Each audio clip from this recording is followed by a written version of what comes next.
এবার কিন্তু মিঠুন চক্রবর্তী, দেবজিৎ, প্রসেনজিৎ চট্টোপাধ্যায়, অঙ্কুশ হাজরা এবং বিক্রম চট্টোপাধ্যায় সবাই একই তালিকার মধ্যে রয়েছে বন্ধুরা।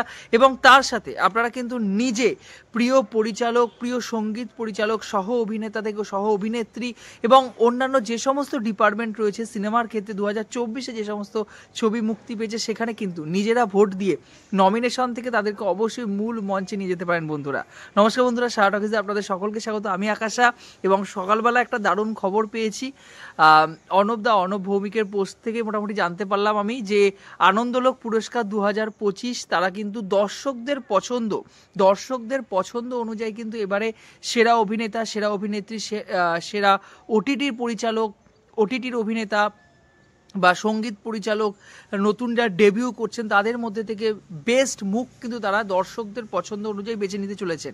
এবং তাই জন্য তারা একটা ভোট দিচ্ছেন, মানে ভোট সোশ্যাল মিডিয়ায় নিচ্ছেন। সেখানে অবশ্যই আপনাদেরকে ভোট দিতে হবে অনলাইনে। আমি কমেন্ট বক্সে পিন কমেন্ট করে দেবো, অবশ্যই যান।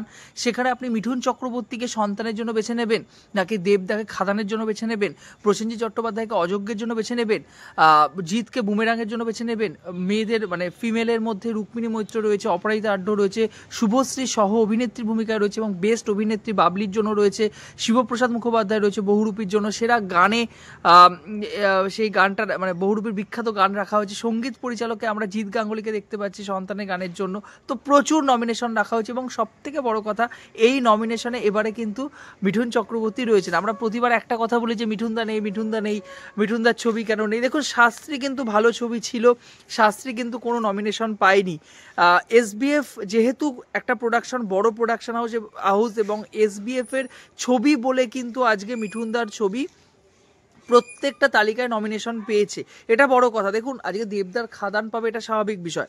দেবদাকে এর আগেও বহু পুরস্কার দেওয়া হয়েছে। প্রজাপতির জন্য সেরা অভিনেতার পুরস্কার দেবদা পাচ্ছেন, মিঠুন চক্রবর্তীর নাম অবধি নেই। বা প্রসেনজিৎ চট্টোপাধ্যায়কে দেখেছি একটা কোনো বড় পুরস্কারে গিয়ে প্রত্যেকটা বিষয়ে তিনি পুরস্কার পাচ্ছেন। সেরা অভিনেতা, সেরা ডায়লগ ডেলিভারি করছেন তিনি, সেই সিনেমাটাই সেরা সিনেমার ছবিতে পুরস্কার পাচ্ছে।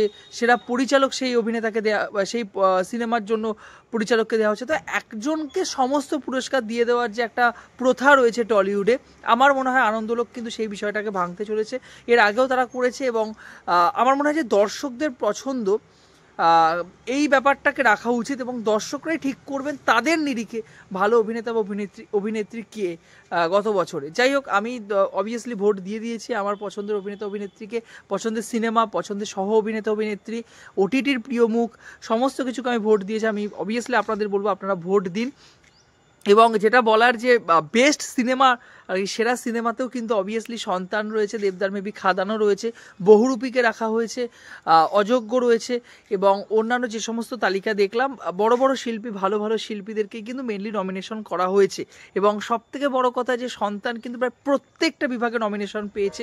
সঙ্গীত পরিচালকের ভূমিকায় বললাম জিৎ গাঙ্গুলি পেয়েছেন, সেরা অভিনেতা মিঠুন চক্রবর্তী, সহ অভিনেত্রী রয়েছেন শুভশ্রী, সেরা পরিচালকের রাজ চক্রবর্তী রয়েছেন, এটা বিশাল বড় বিষয়। এবং অবশ্যই সেরা সিনেমা তালিকাতেও কিন্তু সন্তান রয়েছে। তো আমার মনে হয় যে অবভিয়াসলি মিঠুন চক্রবর্তীর এই অ্যাওয়ার্ডটা যে কোনো একটা, বিশেষ করে সেরা অভিনেতার অ্যাওয়ার্ড তো তারই পাওয়া উচিত। কারণ যে কয়টা নমিনেশন রয়েছে এখানে, সেখানে মিঠুন চক্রবর্তী ছাড়া সেই নমিনেশনে ওখানে পাওয়ার যোগ্য কেউ নয়। ভালো অভিনয় করেছে দেবদার খাদান বাজে ছবি ছিল কিন্তু দেবদার অভিনয় ভালো ছিল, আমি বলেছিলাম। বুমেরাঙে জিদ্দা বেশ ভালো অভিনয় করেছেন, অযোগ্যতে প্রসেনজিৎ চ্যাটার্জি ভালো করেছেন, কিন্তু সেই মাইল ফলক ছুঁতে পারার মতো কিন্তু বিষয় মিঠুন চক্রবর্তী ছাড়া কেউ নেই এই মুহূর্তে।